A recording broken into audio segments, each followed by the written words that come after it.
Den Anfang der Metaphysik als Wissenschaft markiert Platons Ideenlehre aus dem Phaidon. In diesem Dialog behauptet Sokrates, eine Erklärung für die Ursache von etwas Empirischem müsse auf etwas Nicht-Empirisches zurückgreifen.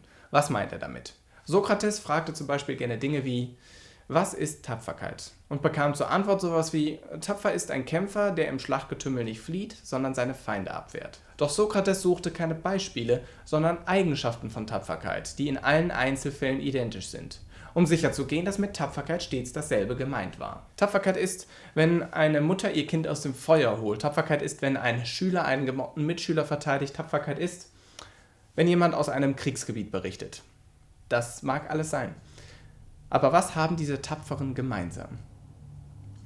Dahinter steckt eine neue Denkweise, nämlich die der formalen Beantwortung einer solchen Frage, was etwas ist. Gesucht wird eine allgemeine Definition. Sokrates geht es um den Begriff und das zugrunde liegende Prinzip. Er erkannte, dass die Prinzipien der Dinge von anderer Art sein müssen als die sinnlich erfahrbaren Bereiche des Dinglichen, in denen sie gelten. Die Ursache von materiellen Prozessen, wie einem Marmeladenbrot, das herabfällt, ist nicht selbst materieller Natur. Die Ursache kann man weder anfassen noch sehen, geschweige denn essen. Eine Ursache ist kein Phänomen, sie ist abstrakt, von Phänomenen grundverschieden. Wolle man Ursachen also erklären, so hat Sokrates überlegt, müsse man statt seiner 6 Sinne seinen Kopf anstrengen, das logische Denken. Man müsse sich über die Dinge Gedanken machen, im Griechischen Logoi. Und diese Gedanken, bzw. Logoi, dem zu klärenden Sachverhalt sozusagen zugrunde legen.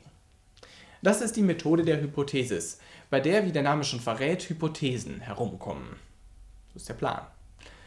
Auf diese Weise hat Sokrates den Weg bereitet für die Ideenlehre seines Schülers, Platon. Randnotiz: Platons Ideenlehre ist nicht eine bestimmte Schrift oder ein bestimmter Dialog des Philosophen. Auch nicht der eingangs erwähnte Phaidon.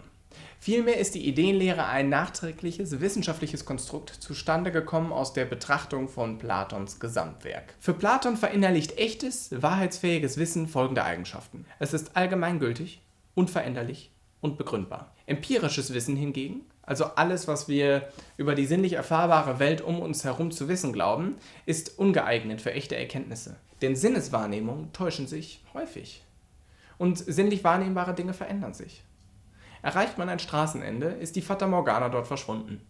Und bleibt man dort ein paar Jahrzehnte stehen, dann wird die Straße auch ganz anders aussehen, brüchig und umwuchert, wenn sich niemand drum kümmert. Nun sagt Platon, dass Hypothesen, also die Gedanken, die wir uns über die Ursachen von Sachverhalten gemacht haben, widerspruchsfrei sein müssen und von den Ideen her ableitbar.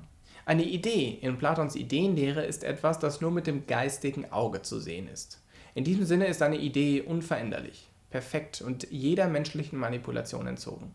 Sie ist das, was das Wesen einer Sache ausmacht. Zum Beispiel die Definition eines Kreises als Menge aller Punkte im gleichen Abstand zu einem gegebenen Punkt. In der sinnlich wahrnehmbaren Welt ist es unmöglich, einen perfekten Kreis zu finden. Wenn man nun nah genug rangeht, und sei es mit dem Mikroskop, wird man immer Punkte finden, die von der perfekten Kreisbahn abweichen. Den perfekten Kreis findet man nur in der Welt der Logoi, unseren Gedanken. Ebenso die Schönheit.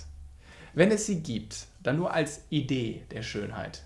Diese ist im eigentlichen Sinne Sein. Sie ist vollkommen unveränderlich, nur dem Denken zugänglich, Urbild und Ursache und zeitlich unbegrenzt. Wenn wir in der sinnlich wahrnehmbaren Welt um uns herum etwas als schön empfinden, eine Pflanze, einen Menschen oder ein Gemälde, dann, weil wir die Idee der Schönheit kennen und diese Dinge, also Pflanze, Mensch, Bild, an der Idee teilhaben. Das Ding ist Erscheinendes, also ein Phänomen, und im Gegensatz zur Idee unvollkommen, veränderlich und nur den Sinnen zugänglich, Abbild und Wirkung und zeitlich begrenzt. Die Idee ist der Seinsgrund sinnlich wahrnehmbarer Dinge. Diese Dinge sind dementsprechend nur abgeschwächt seiend. Es gibt sie nur, weil es die Ideen gibt. Und nur dann, wenn man die Ideen erkannt hat, ist man fähig, die Einzeldinge zu begreifen. Mit seiner Lehre von den Ideen will Platon die Beziehung zwischen dem Denkbaren und dem Erfahrbaren verdeutlichen. Wie gut ihm das gelungen ist, wird seit über 2000 Jahren diskutiert. Mir persönlich gefällt Platons Idee von den Ideen sehr. Auch wenn sie mir zu schön scheint, um wahr zu sein. Es riecht doch alles sehr nach der Art von Kausalität, die unser Gehirn braucht, um sich die Welt zu erklären. Das war's von mir. Vielen Dank für die Aufmerksamkeit. Bis zum nächsten Mal.